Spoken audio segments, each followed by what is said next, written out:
I'm Callie and welcome to Kapowski Reads. And I've not done my hair today. Yet. I'm going to. So we're just gonna ignore the what is happening. I have a surprise day off of work. Well, I mean, I booked it. But I work flexi time, which basically means that once I've worked an extra day worth of hours, I can have a day off. And we have to take a day in a certain time period, and long story short, the time period ends today and I had enough hours to take a day. So I took a day. And what better way to spend a surprise extra additional day off than with reading? I mean, that sounds like a great plan.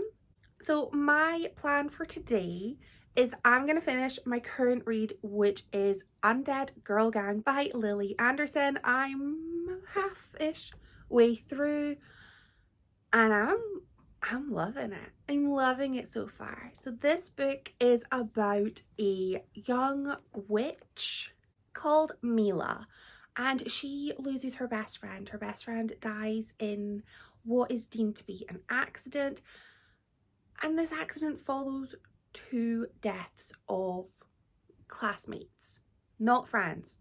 Very important to note that they are not friends. And Mila is like, I don't think that these are accidents.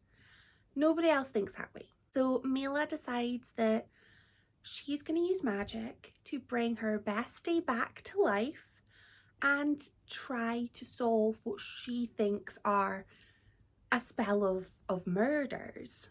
So she finds this grimoire. She'd never seen it before, and there's a spell in there that says can bring back the dead for 7 days.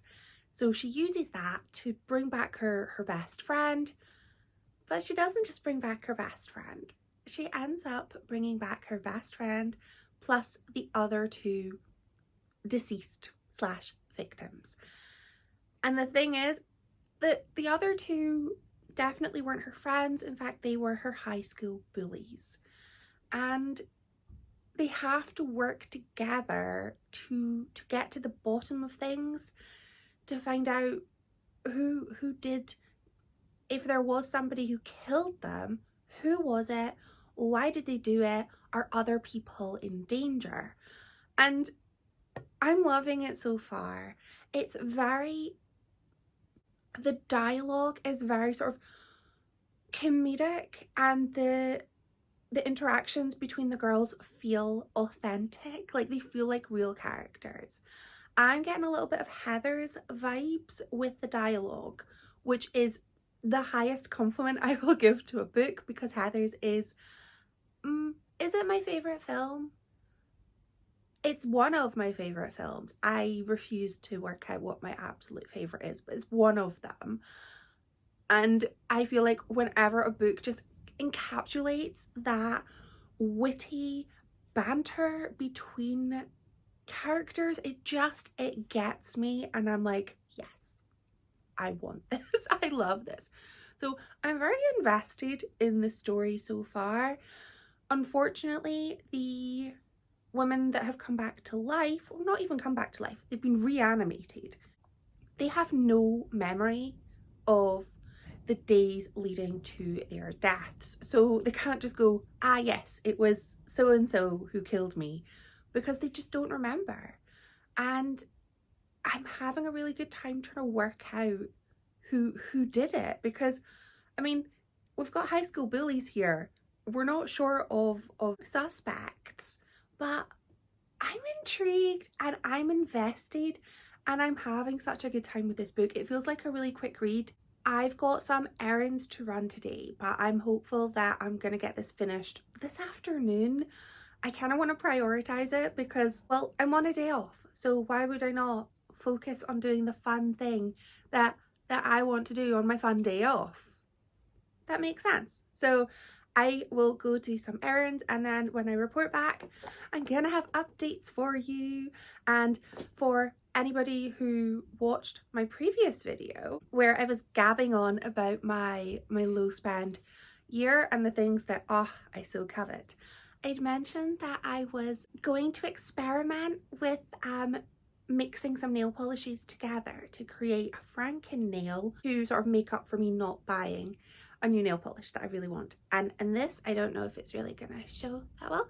This is the color, and I feel like it's worked out pretty well. It's a little bit chipped in places because I've had it on for almost an entire week, which is fantastic for me because my nail polish tends to chip really quickly because I, you know, ring pulls and things. So yeah, I need to take it off and redo it. But yes, I'm absolutely loving my results and the fact that I've saved like £4.50.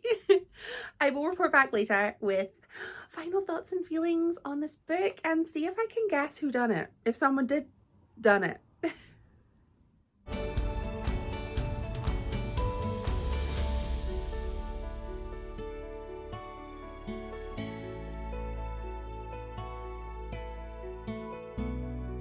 I don't have a book update right now, but I did want to let you know that I have been to the library. And I have a massive book haul. So I thought I would maybe let you know what I got from the library. If you are interested in any of these books, let me know and I might do a reading vlog about the library loans, if that sounds interesting. So, the haul. I have this many. I have got Warcross by Marie Lu. I actually had this book described to me as Ready Player One, but good. I hated Ready Player One. Like, I liked what it was trying to do, but it just felt so obnoxious and so filled with misogyny and just hate that I didn't enjoy the book. But this is giving me a similar kind of vibe. There is an online gaming competition and our main character is a hacker and manages to get herself into it, and she is enlisted as sort of like a spy in the game, which sounds fantastic, and the cover is gorgeous. Completely irrelevant that the cover is gorgeous, but it really is. So very excited about this one, and it's not too big. I think I'll be able to get that round pretty quickly. I got a little non-fiction, The Bling Ring. I'm a millennial. I remember when this happened in real life.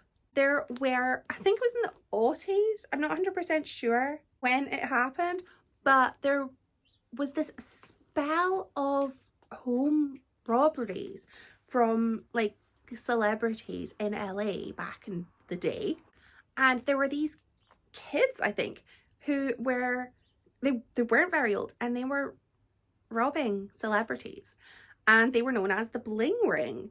And there's a really good film about it, and I mean they got caught and yeah, a book about what happened, and I'm excited.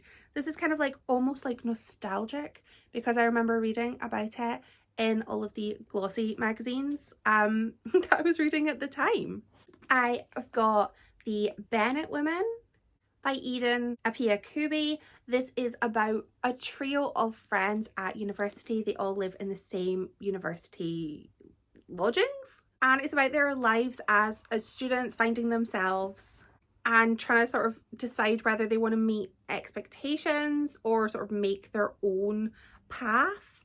I actually got this, I requested this because I was mistaken thinking it was a retelling, but I don't think it is. The Bennett house seems to be the student accommodation, but either way, I am here for a story of female friendship and self-discovery. And finally, a big book, a big-ish book, but it is Africa Risen. This is a collection of short stories, all focusing on fantasy, science fiction, and all written by authors who are from the continent of Africa. And I don't read a lot of sci-fi, and I want to remedy that because every time I read sci-fi I have a great time. So I saw that my library had this and I thought that sounds A, amazing, and B, like a fantastic way to find new authors to enjoy, because if I like their short stories, I'm I'm gonna like their longer stories. If they have longer stories, I don't know, I'll find out. So yeah, just my little library haul that I'm very, very excited about. They're all upside down. I'm gonna go do some more reading, and yeah, let me know if you are interested in me vlogging about any of these books, because I'm gonna be reading them anyway, so it won't be an issue if that's of interest.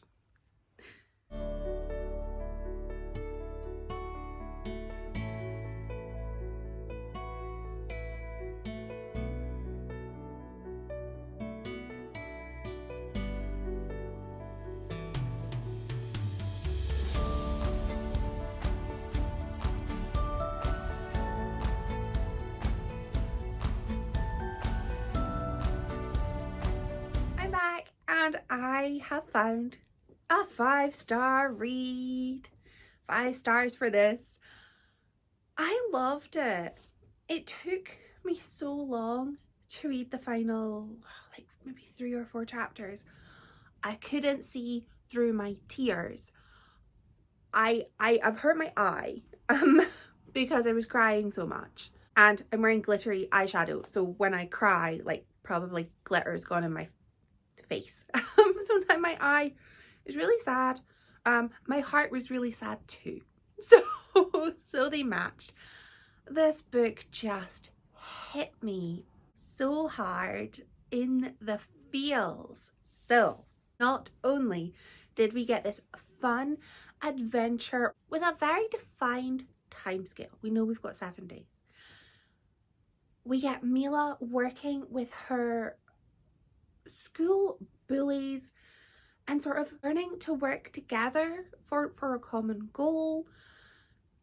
She gets to sort of, it was like therapy, where she got to sort of confront these bullies and find a way to move on and heal. But she also managed to get that sort of final goodbye with her best friend, and it was just like, it was like healing her grief, because of course you never know how you're going to handle loss, and she was just bereft and just had nobody, and her sisters were much younger than her, and they were just so scared for her, because she was so, grief hit her so hard, and her way of coping was just sobbing, screaming, and, you know, bringing back people from the dead. But it was so almost beautiful to read about her healing, and sort of way that she's like, I finished this book going, she's gonna be okay. Like, I know that Mila is gonna be okay. She is gonna, you know, carry this grief around with her. She's gonna be able to continue with her life. And I thought that was just really lovely to read in what was pretty much quite a light-hearted book. It just managed to pack in so much emotion. Like, I'm welling up, which is probably great for washing out the glitter that is in my eye. Oh, the cat has jumped. Well, sir, the cat's in trouble today because he woke up and chose violence in the form of being sick on our floor. I'll be back. So he's not, I don't have a cat. The cat lives next door, and he came in this morning at like 8, was gorgeous and got lots of pats, and then threw up on our floor. So that's how I started my day, was cleaning up Sir's sick on my floor. Not the best way to start the day, but he seems absolutely fine now. But back to the book, away from the cat sickness. I just really thought this book was so fun. There were moments where, so the girls who'd been brought back to life, or not even back to life, reanimated, when they were away from Mila, they turned full zombie, and I thought that was really it was quite fun, and they were very jovial about it. They were very obviously sad to sort of be temporarily back, but not really be able to continue with their old lives or see their loved ones.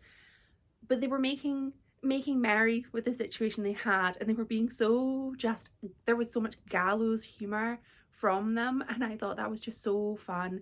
And the way that they bonded as a trio, even when Mila wasn't there, because they had bullied Mila's best friend as well, so it was kind of like healing for all of them. And I loved the way that they they would put themselves into situations where they could just cause chaos, like showing up at the school full zombie form to confront people who were spreading vicious rumors about them. I loved that. It was like, you know, just because Queen Bee is no longer at the school, do not think that she will not return as Queen, I don't know, Zombie. I loved that. Additionally, we got some more witches. So Mila was a witch, no coven though, just it was her and her bestie, but now it's just her. But we get this cool older lady witch coven. They've got motorbikes, they've got leather jackets. I love them. They were so fun. And again, the dialogue with them was so quick. They were so quick-witted, and I just found like every section of dialogue I read was a joy to read, and I didn't want to put the book down, so I didn't. I kept reading it, and I had so much fun with it. I had my suspicions of what happened, and I was wrong with every single like suspect, motive. I was wrong completely. I was taken aback by the grand reveal, the twist, never saw it coming.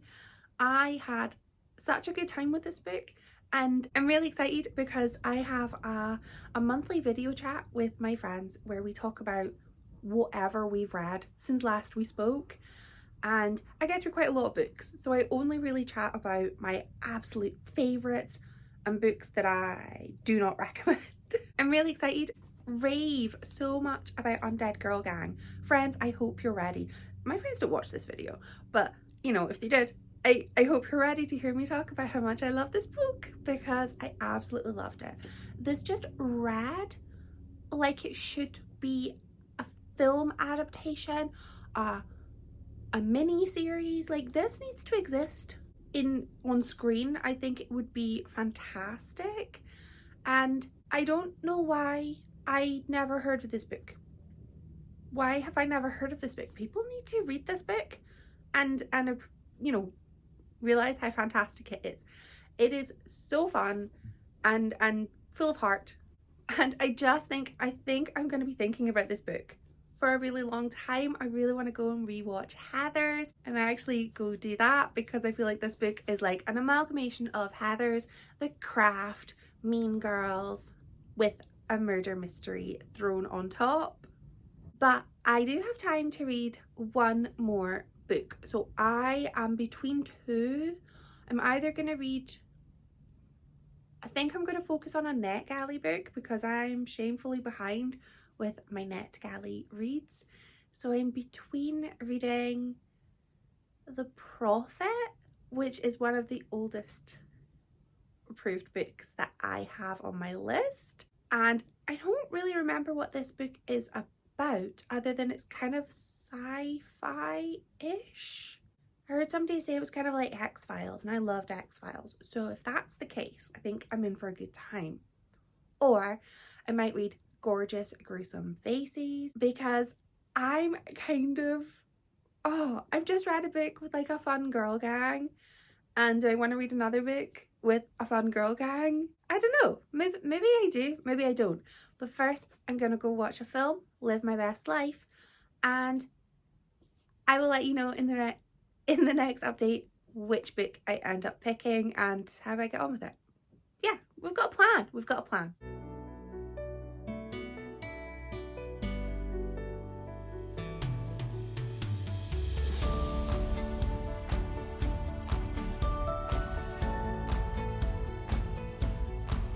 Good morning. It is the next day. I started a new book yesterday. I'm halfway through it, so I thought I would continue the vlog until I finish that book rather than just give you a half update, because I don't know, I like to finish things. So very exciting day. We woke up today to frost. There is frost underfoot. It is cold. I realize I'm wearing a t-shirt like indoors with no knit, but like it's warm inside, but it is -degrees outside and it is supposed to get to -5 today. So I'm gonna be wrapping up in layers later. I can just see it, and I've already got my coffee just now in my it's so warm. In my cute little fairy mug. This mug is older than my stepkids. It is very old, but very beloved, as is the coffee that is inside it. So I started reading Prophet yesterday, and I DNF'd it. I'm trying really hard this year to give up on books, to not force myself to read something if I know, like, or if I'm just not enjoying it. I'm not in a class, I'm not reading something for an exam, for a test. I do not need to read anything specific. If I'm reading something and I don't like it, I need to remind myself I can stop reading it. Nobody's gonna make me read it. I was not having fun with Prophet. I made it about 5% into the book, and by that point I didn't like any of the characters enough to care what happened, and I was annoyed by the book, which was why I decided to give up on it. It is a sort of two authors' passion piece, and one of the authors is British and one is from the US, and there were a lot of US terminologies for an English character who we had been introduced to as being born in this part of the UK, educated in this part, so very clear they had lived in the UK their whole life, and yet were referring to their trainers as sneakers. They were referring to a car park as a parking lot, and I just sort of thought, those tiny things are going to annoy me, and they did. They really annoyed me. So I put the book down and was like, nope, giving up on you. So no, giving up on that, and I decided to go with my other option, which was Gorgeous Gruesome Faces. And this book is a sapphic thriller which is set among a K-pop training school. I do not know the terminology, but these young women are wanting to be part of a K-pop group, and they go and they get selected to compete. So they all head off to like this big warehouse thing to compete, to live together, and eventually become part of this band. And as somebody who grew up watching things like Making the Band and whatever that TV program was where they were making like the next Pussycat Dolls, I love that stuff. So I was so intrigued, and I'm really enjoying the competitive nature of this book. But there are two timelines. We have a current day timeline, but we also have a 3/2 years prior timeline where 3 young women were in a K-pop band which was starting to slowly get some success. Unfortunately, one of those band members takes their own life, and the remaining 2 members just stop all contact with each other. And fast forward to the current day, those 2 previous band members are in this competition together, and they've been put in the same dormitory, so they have to like share this space, and there's so much unsaid between them, and we keep flipping back and forward because it looks like the band member who sadly passed away, Mina, it looks like there was more going on than kind of met the eye. The 2 other members of the band, we've got Candy, so like beloved and talented, and everybody just wants to be around her, and she has just gone from strength to strength since the band disbanded. And we also have Sunny, who something happened. Something happened 2 years ago with Sunny, and she kind of was under a cloud of like scandal, and we don't yet know what happened. But I'm very intrigued to find out what happened, what led to this tight-knit girl band just no longer talking to each other. And I kind of want to know, is there going to be like a resolution between Candy and Sunny? Because I'm kind of rooting for it, but also Candy's giving me a little, I don't know, little creeper vibes, like hiding something. In the training camp, girls are getting hurt, accidents are happening, and some of the accidents are a little bit reminiscent to events from the past, which makes Sunny kind of think something's going on. And Sunny is not having a good time at this training camp. She's kind of out of shape a little in that she's not been, you know, dancing for the last few years, so she's a little bit behind. And there's another girl in the contest called Eugenia, and she's like made it her mission to come for Sunny. I think she maybe feels like Sunny's already had her time and it's, you know, time for somebody else to have a shot. I don't know, but there's a lot of drama going on and I'm loving the drama, but it also is giving me a little bit of like paranormal-y stuff.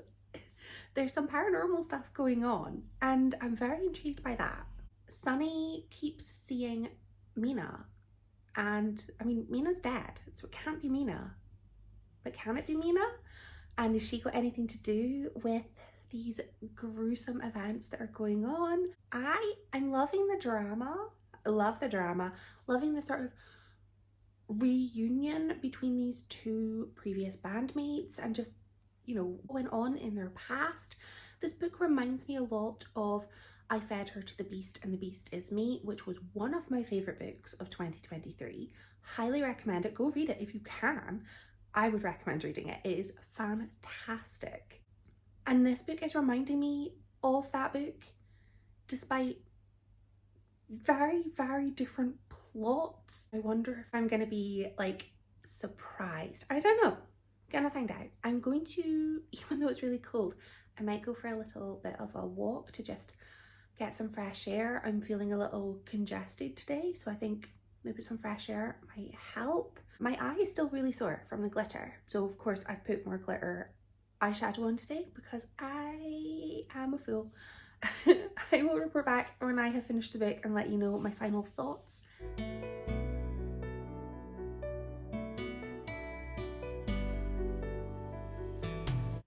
I have now finished Gorgeous Gruesome Faces, and oh right, I was worried when I was reading this book. I thought it was gonna go and basically follow another book that I had read, and while I loved the other book, I wanted a new book, so I was really worried that it was gonna repeat a sort of plot, not a plot line because they were very different books, but repeat like a trope, and it didn't. It did not. At the halfway point of this book, oh, it all started to happen, and it escalated so quickly, and the story really started to develop. So all of those sort of like hints of what was going on were really expanded upon, and I found myself gasping. Being like, where did that come from? Things were unexpected, delightfully so, but I had a fantastic time with this book. I had wondered if the characters were too young for me as a not YA person reading YA. That is sometimes a risk that you take, because I felt like Sunny felt so young. But then I sort of thought back to myself at like 16, 17 and thought of like people that I knew, and then realised, no, she didn't feel young. She felt young to me now at 37. but I feel that she definitely did feel like she was a teenager, and I totally bought her desire to make Candy like love her, to make Candy be her friend, her confidant. I totally sort of saw that bit of like, this is somebody that you idolize, somebody who's kind of a friend but could be a friend, and I saw her desperation. It sounds so harsh to say desperation, but I feel like that's kind of what it was. And it felt real, and I really loved it.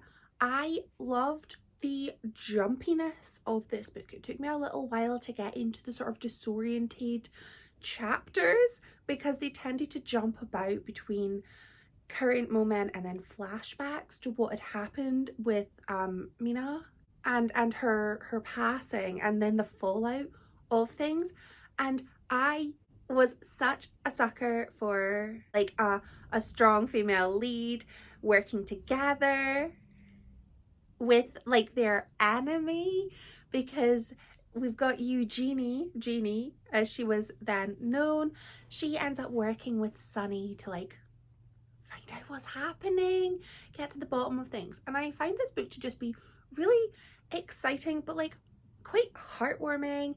And I kind of feel like both of my books for this blog tackle grief, which was accidental, but I think they both tackled grief in a really, really good way. With each of our main characters, you know, having lost a best friend and dealing with the fallout of that. In this case, the best friend had passed away a few years ago, but I mean, you're never okay. You're never cured from grief. You just learn how to live with that kind of hole in your heart. You're never sort of like whole again. You just sort of learn to live with it. And I feel like it was really important in this book to see the different ways that Candy and Sunny had sort of continued to live their lives, and the impact that losing their best friend had on them, and the importance of having like a support network. And I know like the whole basis of the book wasn't grief. It was like a fun, spooky thriller, but I feel like that was like a little addition, and I thought that that was really good and really important for especially a younger audience to have a book that incidentally mentions things about coping with loss. I am delighted that I ended up continuing with this book. I was so worried, and I thought, oh, is it just going to be like what I expect it to be? But no, it was not. It ended up exceeding my expectations, and I had a fantastic time with it. And I feel like such an idiot because I got this book last year, and I could have read it last year, and I could have had the best time with it last year, but I didn't read it until now. And that's months that I could have already had read this book, and I feel like a fool because I didn't read it, and wasted opportunity. I shouldn't hold on to books. I should read them when I get them. But I think that's something that everybody in the sort of bookish communities, we all kind of, you know, take a little while getting to books sometimes, and then you end up that you've been sitting on a fantastic read for months or longer sometimes, and then you feel like a fool. And today, the fool, me, I am the fool. So I wholeheartedly recommend both of the books that I have read because I had the best time with each of them. I laughed and I cried and I gasped, and I just, at the end, I felt good. You know, when you finish a book and you've had a good time with it and you feel just good as a person, it was like that. Such a fun time. I would love to know what you have been reading recently, if you've read anything that has made you feel the warm and cozy and like thrilled, all of the good things. Thank you so much for watching. Bye.